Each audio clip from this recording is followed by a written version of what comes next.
saison est présente comment là? La saison est un peu mitigée, donc elle sera très étalée. Ouais. Donc je pense qu'on aura des mangues qu'elle a commencé en octobre, elle va peut-être finir jusqu'au mois d'avril, s'il n'y a pas de mauvais temps.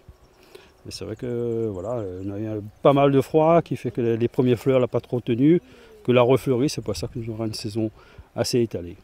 Arboriculteur dans la zone ouest, Gérald de Boyer doit désormais s'adapter aux conditions climatiques qui changent.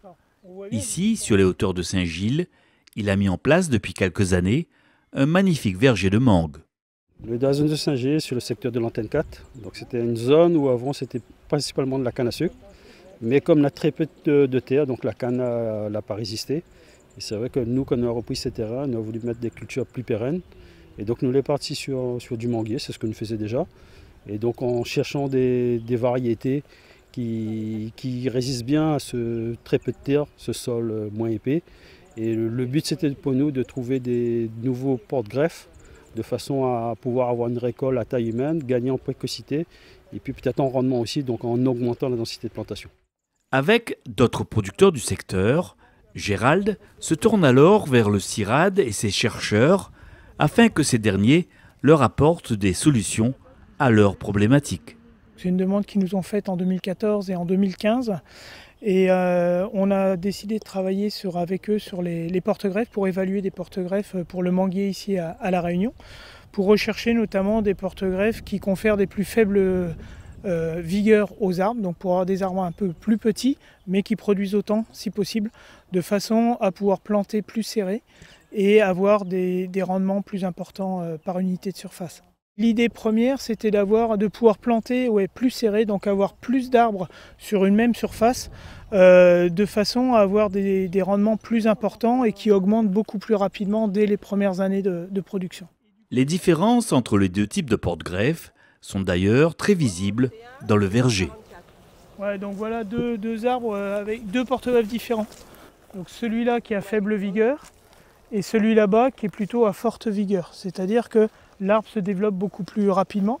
Et quand on regarde les volumes de l'arbre, le volume de la canopée, de la partie feuillée, l'autre là-bas, il est à peu près 2 à 3 fois plus développé que celui-là.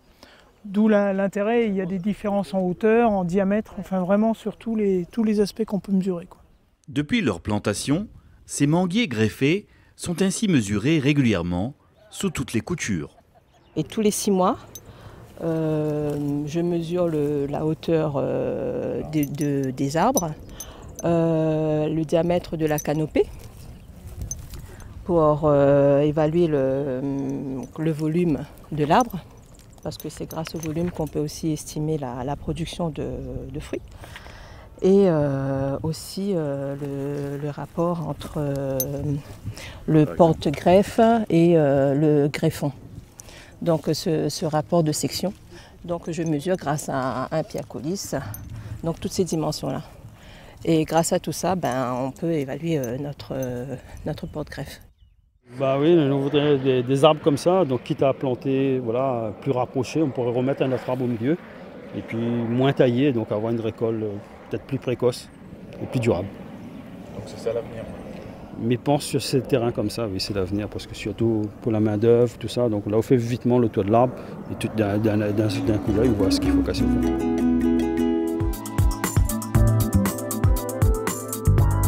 Proposer aux producteurs de mangue des variétés adaptées à leurs conditions de culture, c'est l'un des objectifs des essais menés par le CIRAD depuis quelques années.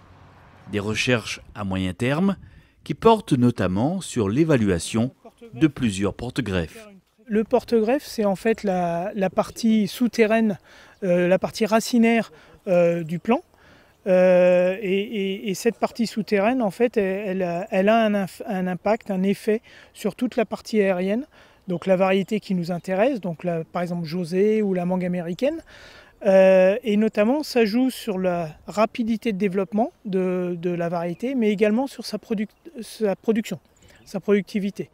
Sélectionnées pour certaines de leurs qualités, les semences de ces porte-greffes de manguier proviennent d'autres centres de recherche à travers le monde. Donc on a sélectionné des porte-greffes à partir de résultats qui étaient obtenus en Inde et en Australie, parce que ce genre de travaux est relativement rare sur le manguier. Et du coup, on a sélectionné avec les producteurs 5 porte-greffes, des vigoureux et des moins vigoureux, et qu'on essaye et qu'on évalue ici sur les 2 principales variétés cultivées à La Réunion, donc la mangue américaine et la mangue José. Avec un porte-greffe peu vigoureux, le manguier aura un développement plus lent et une taille relativement réduite. L'intérêt d'avoir des arbres plus petits, c'est effectivement que c'est des arbres plus faciles à manipuler, sur lesquels les pratiques culturales sont plus aisées, parce que c'est plus facile à récolter, c'est plus facile de surveiller les bioagresseurs qu'on peut avoir dessus. Mais comme ils poussent moins fortement, en fait, quand on va devoir les tailler pour maintenir leur dimension, la taille sera moins importante. Donc on va moins stresser l'arbre. Et du coup, on espère pouvoir garder des productions beaucoup plus régulières de cette façon-là. Parallèlement, les porte-greffes vigoureux à forte croissance ont également d'autres avantages tout aussi intéressants pour les producteurs de mangue. Il est intéressant à exploiter dans le sens où, par exemple, ici, nous avons quand même une zone où on a beaucoup de vent. Et peut-être de temps en temps mettre un rang de ce porte-greffe-là en gardant la même variété, de façon, si jamais on a un peu plus de choc à prendre, c'est ce porte-greffe-là qui prendrait plus. Puisqu'il se développe plus. Il développe plus, donc il va protéger les autres.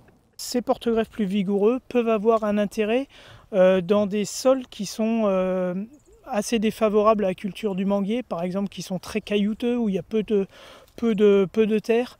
Et là, par contre, ces porte-greffes beaucoup plus vigoureux vont avoir tendance à faire, malgré ça, pousser les arbres. Alors que si on utilise des porte-greffes peu vigoureux dans ces conditions-là, les arbres vont rester très petits et très peu produire.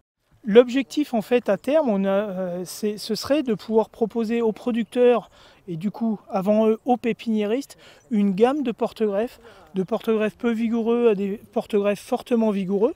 Et l'agriculteur, en fonction de sa stratégie, est-ce qu'il veut planter serré, pas serré, en fonction du terrain et des conditions de croissance en fait de ces manguiers, pourra demander, ben voilà, je voudrais des plantes telle variété, mais greffées sur un porte-greffe plutôt vigoureux ou plutôt sur un porte-greffe peu vigoureux. Et de façon à vraiment adapter le porte-greffe comme la variété à ces conditions de verger. En tout cas, c'est dans ce sens que vous menez ces recherches, bien sûr. Ce sont effectivement les objectifs très appliqués de ces recherches-là, et de façon à rendre la production de mangue plus durable ici à La Réunion.